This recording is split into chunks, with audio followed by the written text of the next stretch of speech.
दोस्तों नमस्कार। आज मैं आपको बताने वाला हूँ कि इलेक्ट्रिसिटी बिल किस तरह से जमा करें। ठीक है, आप अपने मोबाइल से या आपके पास यदि लैपटॉप डेस्कटॉप वगैरह हैं तो आप वहाँ से भी इलेक्ट्रिसिटी बिल जमा कर सकते हैं। सबसे पहले मैंने गूगल क्रोम चालू कर लिया। गूगल क्रोम चालू करने के बाद इलेक्ट्रिसिटी बिल जबलपुर इस तरह से आप यहाँ पर लिखेंगे, एंटर मारेंगे। एमपीवी का जो फर्स्ट लिंक आप देख रहे हैं, MPVKVVCL, इस पे आप क्लिक करिए।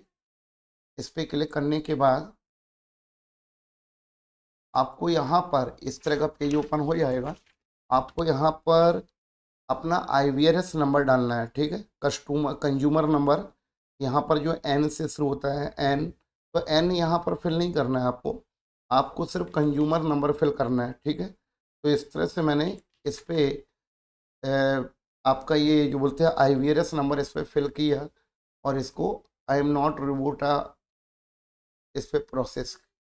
अभी यहाँ पर इस बिल का पेमेंट अभी जनरेट नहीं हुआ है। ठीक है, मैं आपको दूसरे बिल का पेमेंट करना बताता हूँ। ठीक है, इस बिल का पेमेंट जनरेट हो गया होगा, उसका बिल का पेमेंट कैसे करना है, इसको यहाँ से लॉग आउट कर दीजिए।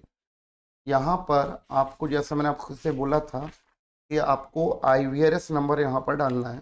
ठीक है, आप यहाँ पर IVRS नंबर फिल करेंगे और IVRS नंबर फिल करने के बाद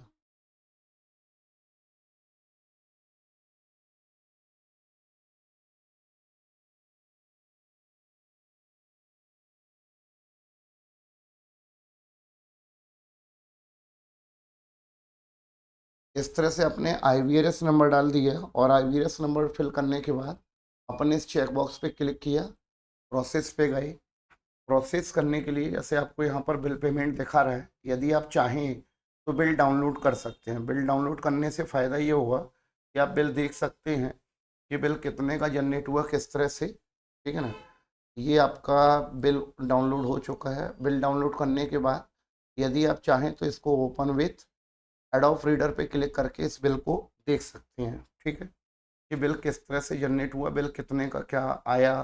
ठीक है, आप इसे जूम इन करके जूम आउट करके देखना चाहें तो आप देख सकते हैं। ठीक है,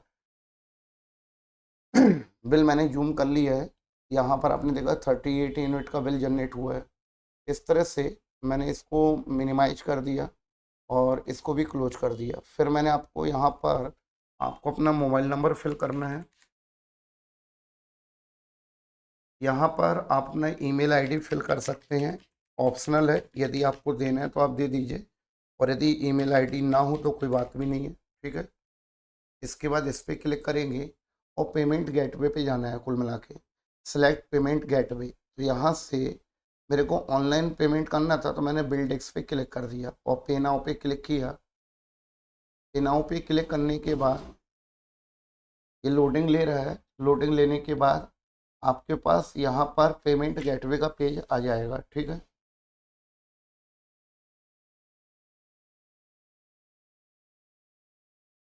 पेमेंट गेटवे का पेज आने के बाद आप net banking, credit card, debit card, यदि आप कार्ड कार्ड से पेमेंट करते तो आपको यहाँ पर कार्ड नंबर, एक्सपायरी डेट और CVV, इस तरह से यहाँ पर कार्ड होल्डर का नाम डाल के आप पेमेंट कर सकते हैं। ठीक है, आप यदि चाहें तो स्कैनर के माध्यम से अपना गूगल पे, फ़ोन पे, भीम भीम वगैरह इससे भी पेमेंट कर सकते हैं। और यदि आप चाहें तो नेट बैंकिंग से, यदि आपने नेट बैंकिंग ले रखी है, नेट बैंकिंग आपने जनरेट किया है, तो आप इससे भी पेमेंट कर सकते हैं। ठीक है, आपने यहाँ पर देखा अभी यहाँ पर 7 रुपीज़ आपसे चार्ज ले रहा है काय का, नेट बैंकिंग का। ठीक है, यदि यहाँ पर आप कार्ड से पेमेंट करते हैं तो आपको कार्ड से पेमेंट करने पे एक्स्ट्रा पैसे नहीं देना है। यदि आप बारकोड से पेमेंट कर रहे हैं तो आपको UPI वगैरह से यदि आप पेमेंट करते तो आपको उसके लिए भी एक्स्ट्रा पेमेंट करने की ज़रूरत नहीं है। ठीक है, आपने यहाँ से मान लेते हैं कि मेरे को बारकोड से पेमेंट करना है तो मैंने UPI के माध्यम से पेमेंट करने पे क्लिक किया। ठीक है, ये आपका यहाँ पर आपने देखा बारकोड आ चुका है। ठीक है, बारकोड आने के बाद आपने अपना फ़ोन पे, गूगल पे, जो भी आप यूज करते हैं, जैसे आप जनरली बाकी जगह पेमेंट करते हैं, उसी तरह से आपने इस बारकोड को अपने मोबाइल से स्कैन कर लिया। ठीक है, आपके पास अमाउंट यहाँ पर ऑटोमेटिक फिल हो जाएगा।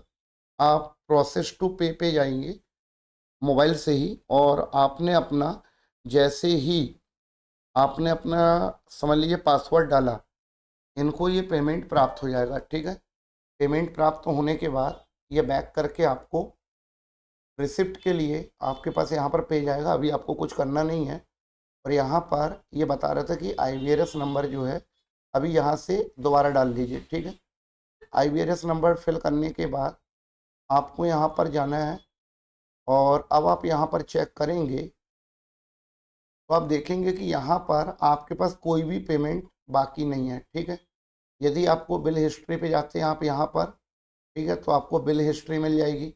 अगर आप यहाँ पर जाते हैं मान लीजिए होम पे, ठीक है, तो आप यहाँ पर आने के बाद पेमेंट हिस्ट्री पे जाएंगे, और पेमेंट हिस्ट्री से यहाँ से आप रिसिप्ट, जैसे अभी आपने देखा मैंने 8 जनवरी को ये बिल पेमेंट किया। ठीक है, इस पे आप देख रहे हो मेरा पुराना बिल का भी पूरी डिटेल्स यहाँ पर नज़र आ रही है। ठीक है, तो यहाँ पर और भी प्रीवियस बिल अगर मेरे को बैक करके देखना है, जैसे फॉर एग्जांपल कि यहाँ पर ये 10वें महीने तक का दिखा रहा है अभी मेरे को, है ना, 10 तारीख 6वां महीना, तो इस तरह से ये दिखा रहा है। और यदि बैक करूँगा तो सेकंड पेज में जाके मैंने लास्ट टाइम कितना पेमेंट किया वो भी देख सकता हूँ। 3 पेजेस दिखा रहा है, टोटल 28 ट्रांजेक्शन यहाँ पर नज़र आ रहे हैं। ठीक है, यदि मैं चाहता तो यहाँ से इसको बढ़ा लेता, तो इस तरह से भी मैं एक ही बार में पूरे ट्रांजेक्शन यहाँ पर देख सकता हूँ। ठीक है, यदि मुझे पावती निकालनी है पेमेंट रिसिप्ट, तो मैं डाउनलोड रिसिप्ट में जाऊँगा और मैं इस तरह से इसका प्रिंट निकाल के रख लूँगा। ठीक है, तो मैंने इसका प्रिंट निकाल के रख लिया। यदि आपके पास प्रिंटर है तो आप यहाँ से प्रिंट निकाल लीजिए, और यदि ना भी हो तो आप इसको डाउनलोड करके रख सकते हैं, जिससे इन फ्यूचर यदि आपको इस रिसिप्ट की ज़रूरत होती है तो आप उसका रिसिप्ट यूज कर पाइए। ठीक है ना, कुल मिला के ये है कि पूरा पेमेंट आप ऑनलाइन करके, प्रिंटर है तो आप प्रिंट आउट निकालिए, और ना हो तो आप उसको डाउनलोड करके रख लीजिए। ठीक है ना, इस तरह से अब आप लोग अपना इलेक्ट्रिसिटी बिल अपने घर से ही इसको पे कर सकते हैं, जमा कर सकते हैं, और प्रिंट आउट वगैरह निकाल के रख सकते हैं। ठीक है, आई थिंक ये कॉन्सेप्ट आपको समझ में आ गया होगा, और यदि आपको ये कॉन्सेप्ट समझ में आ गया हो, ठीक है, आपने ये सारी चीज़ देखी कि बिल का प्रिंट आउट वगैरह मैंने निकालना बताया, बिल का प्रिंट भी निकाल चुका हूँ। ठीक है, और यदि आपको वीडियो समझ में आया हो तो आप इसको लाइक करें, शेयर करें, और चैनल को सब्सक्राइब करना ना भूलें, जिससे आपको आने वाले वीडियो की नोटिफिकेशन मिलती रहे। ठीक है, ओके, थैंक यू। इससे आप यहाँ से लॉग आउट कर दीजिए। ठीक है।